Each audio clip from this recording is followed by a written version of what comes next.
Hi everyone, welcome to Bindu's రివల్డ్. ఇవాళ మళ్ళీ మార్నింగ్ రొటీన్తో మీ ముందుకు వచ్చేసాను. ఐ హోప్ ఈ వీడియో కూడా మీకు చాలా బాగా నచ్చిద్ది అనుకుంటున్నా. ఎంతో కొంత యూజ్ అయ్యే టిప్స్ అయితే ఈ వీడియోలో ఇస్తానని అనుకుంటున్నాను. అలాగే ప్రతి ఒక్కరు కూడా వీడియో చూస్తున్న వాళ్ళు స్కిప్ చేయొద్దు. అలాగే ప్లీజ్ సబ్స్క్రైబ్ చేయండి. అలాగే చూసిన ప్రతి ఒక్కరు లైక్ చేయడానికి చూడండి. వీడియోని అయితే చాలామంది చూస్తున్నారు కానీ లైక్స్ అనేవి చాలా తక్కువ వస్తున్నాయి. మీరు లైక్ చేస్తేనే నాకు చాలా మోటివేషన్గా అయితే ఉంటుందన్నమాట. ఇంకా మా వారు ఊరి నుంచి వస్తూ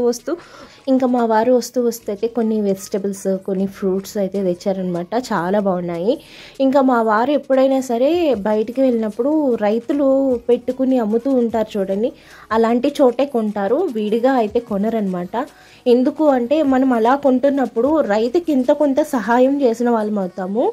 అలాగే ఇంకోటి ఏంటంటే ఏదైనా షాప్కి వెళ్ళి కొనే బదులు మనం హైవేల మీద వెళ్తున్నప్పుడు లేదంటారా ఏదైనా ఊరి నుంచి వెళ్తున్నప్పుడు ఇంకా చిన్న బళ్ళు అవి పెట్టి ఫ్రూట్స్ అమ్మే వాళ్ళు ఉంటారు చూడండి, అలాంటి వాళ్ళ దగ్గర ఇలా అయితే తీసుకుంటాం అనమాట. మీరు కూడా ఎలా వెజిటబుల్స్ అనేవి తీసుకుంటారు అన్నది కామెంట్ చేయండి. ఇలా తీసుకుంటాం వల్ల ఏంటంటే చిన్ని వ్యాపారస్తులకి మనం ఎంతో కొంత హెల్ప్ చేసినట్టయితే ఉంటుందండి. అన్నీ ఫ్రెష్గాను ఉంటాయి అండ్ వాళ్ళకి ఎంతో కొంత చేయూతనిచ్చిన వాళ్ళం అయితే అవుతామన్నమాట. ఈ వీడియో చూస్తున్న వాళ్ళు ఎవరైనా సరే ప్లీజ్ అలాంటి చిన్న బళ్ళు, కూరగాయలు అవి కనబడితే డెఫినెట్గా కొనడానికి అయితే ట్రై చేయండి అనమాట. ఇంకా నేనైతే గ్లాస్ ఐటమ్ అంతా తుడుచుకొని వచ్చేసాను. ఫస్ట్ ఇల్లు ఉడిచే ముందు అలా పైన తుడిచేస్తాను అండ్ ఇల్లంతా ఊడ్చేసి మాపది పెట్టాక మళ్ళీ ఒకసారి తడిబట్టతో అయితే తుడుచుకొని వచ్చేస్తాను. ఎందుకంటే ఇల్లు ఊడవగానే మళ్ళీ డస్ట్ అంతా లేచి దాని మీద పడుతుంది కదా, ఇంకా అందుకనమాట. ఇంకా సోఫా సెట్ కూడా అయితే దులిపేసుకుని మళ్ళీ పక్కలు అవి వేసేసుకుంటున్నాను అనమాట సోఫా సెట్ మీద.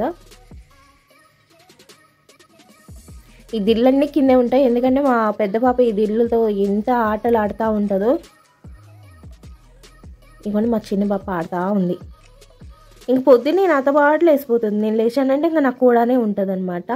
ఇగోండి ఇంక ఇలా ఉందనమాట. పొద్దున్నే భలే అనిపించింది నాకు, అందుకని ఈ వ్యూ అయితే తీసి మీకు చిన్నగా చూపించాను అనమాట. ఇంకా ఆ తర్వాత ఇల్లు ఊడ్చేసి ఇల్లు మాపులు పెట్టేశాను. ఆ తర్వాత టీ పెట్టేస్తున్నాను అనమాట.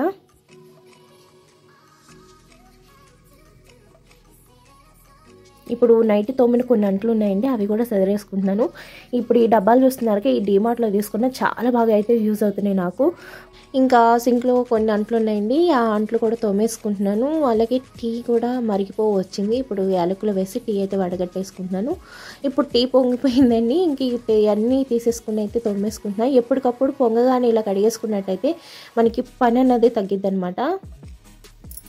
ఇప్పుడైతే బ్రేక్ఫాస్ట్ కోసం నైట్ వంట చేశానండి, ఎవరు తినలేదు. ఇంకా అందుకని పొద్దున్నే దీన్ని వామన్నం కింద మార్చేసాను అనమాట. ఏమీ లేదు, కొద్దిగా ఆయిల్ వేసుకుని అందులో ఎండుమిరపకాయలు, వాము, అలాగే కొద్దిగా కరివేపాకు వేసుకుని ఆ రైస్ ఉడకబెట్టుకున్న రైస్ వేసేసుకుని అలాగే రుచికి సరిపడగా ఉప్పు వేసుకుని ఒక 5 నిమిషాలు వేపుకుని మనం సర్వ్ చేసేసుకుంటే చాలా బాగుంటుంది. అలాగే ఇంకోటి ఏంటంటే దానిలో నుంచి మనకి ఆకలి పుడుతుంది, అజీర్తి తగ్గుతుంది, చాలా రకాల బెనిఫిట్స్ అయితే ఉంటాయి వాము వల్ల. నేను ఎప్పుడైనా రైస్ మిగిలిపోతే మ్యాక్సిమం వామన్నం చేయడానికి అయితే ట్రై చేస్తాను అనమాట.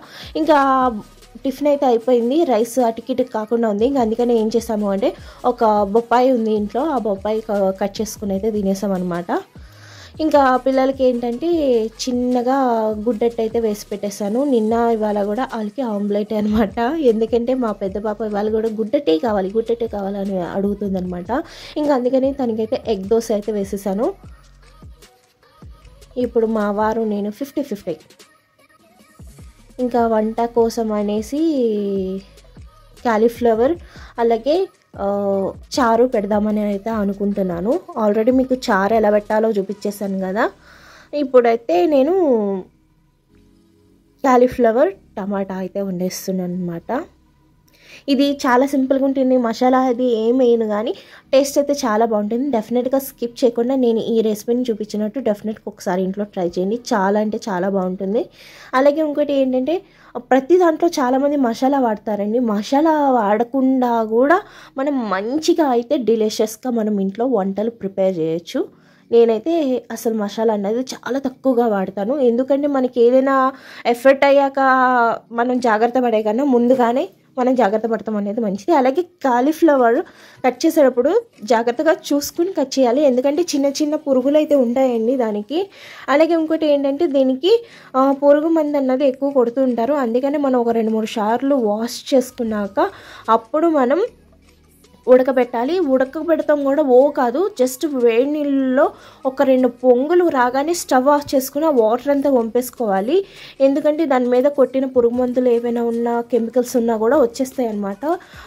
చాలామంది ఏంటంటే ఉడకబెట్టకుండా డైరెక్ట్గా అయితే వేసేస్తారు. కాలీఫ్లవర్ కానివ్వండి, క్యాబేజీ కానివ్వండి, క్యాబేజీ అయితే ఒక 2-3 లేయర్లు తీసాకే వంట చేసుకోవాలన్నమాట.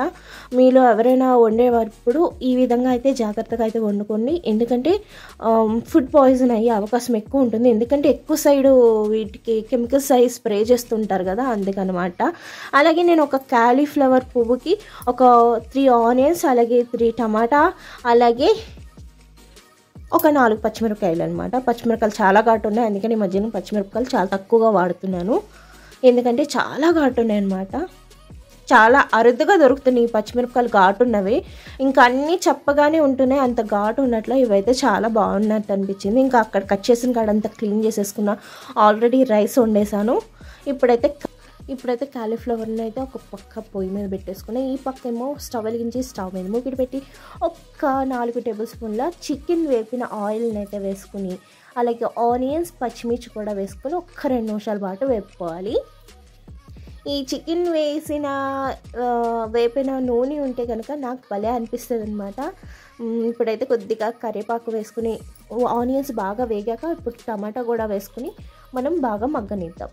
ఇది హైబ్రిడ్ టమాటా కాదండి, నాటు టమాటా కాబట్టి చక్కగా మగ్గిపోతుంది. అదే హైబ్రిడ్ టమాటా అయితే ఇంకా అస్సలు అడగక్కర్లేదు, ఆ ముక్కగానే ఉంటుంది. కుక్కర్లో వేసి ఉడకబెట్టినా కూడా అది ముక్కగానే మనకు అస్సు చూస్తుంది అనమాట.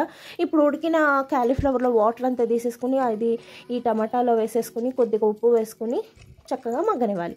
ఈ లోపుగా నేను పైకి వచ్చి అయితే కొంచెం కొత్తిమీర అయితే కట్ చేసేసుకుంటున్నాను కూరలోకి.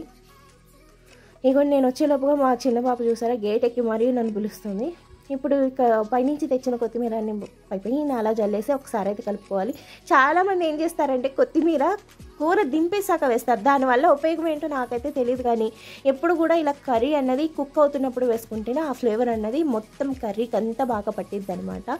మీరు కూడా ఒకసారి ఇలా ట్రై చేయండి. ఇప్పుడు 2 నిమిషాల తర్వాత అలాగే కారం, కొద్దిగా పసుపు వేసుకున్నాను. ఆల్రెడీ నేను ఇందులో ఏం వాటర్ వేయట్లేదండి, ఇందులో ఆల్రెడీ వాటర్ ఉంటుంది కాబట్టి ఆ వాటరే సరిపోతుంది. ఇంకా వాటర్ ఏం వేయకుండా చక్కగా మగ్గిచ్చేసుకొని ఒక గిన్నెలో తీసేసుకుంటామే అంతేనండి. టేస్టీ టమాటా కాలీఫ్లవర్ కర్రీ అయితే తయారైపోయింది. ఈ వీడియో మీకు ఎలా అనిపించింది, నచ్చిందా నచ్చలేదా అన్నది కామెంట్ చేయండి, లైక్ చేయండి, అలాగే సబ్స్క్రైబ్ చేయండి, మీ ఫ్యామిలీ మెంబర్స్కి ఫార్వర్డ్ చేయండి. మరొక మంచి మార్నింగ్ రొటీన్ వీడియోతో మళ్ళీ కలుసుకుంటా. అప్పటిదాకా బాయ్, టేక్ కేర్.